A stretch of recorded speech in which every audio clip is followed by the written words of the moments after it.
So you have to write a paper, and your instructor has lectured you about not plagiarizing.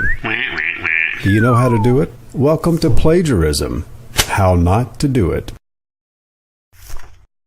Plagiarism is simply using other people's writing or ideas without giving them credit for it. It is taking the credit yourself.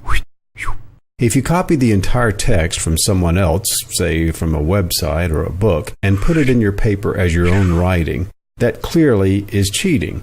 You didn't write the words, someone else did. It is plagiarism of the worst kind, and if you do this, you know you're cheating.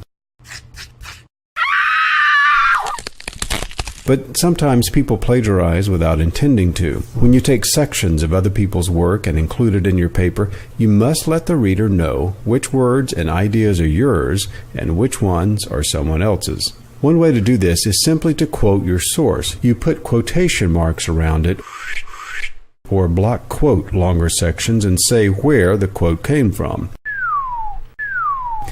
But you also need to cite the source of material you use in your writing, even if you're not quoting it word for word. For instance, let's say you're writing a paper about the invasion of Normandy during World War II. Because you read that there were somewhere between 130,000 and 156,000 troops in the invasion, you write that there were about 150,000 Allied troops in the landing. While you are not quoting the source where you got this information because you are writing it in your own words, you still need to tell the reader where this information came from. You did not stand there counting troops on D-Day. 1, 2. You got the information from a source, so tell your reader. Depending on the style required, such as APA or MLA, you cite your source in the paragraph where you use the information. The same thing applies to ideas.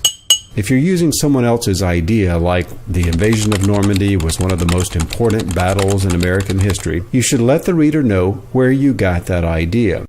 If it is your own conclusion after reading about it and studying it, then you do not need to cite a source because the source is you. It is your idea. Sometimes papers are a combination of other sources and your own ideas. That's okay. Just be sure to cite your sources and you won't be plagiarizing.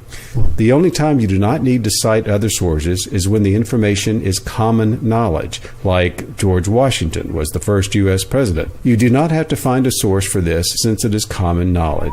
Who are you calling common? For more detailed help in avoiding plagiarism,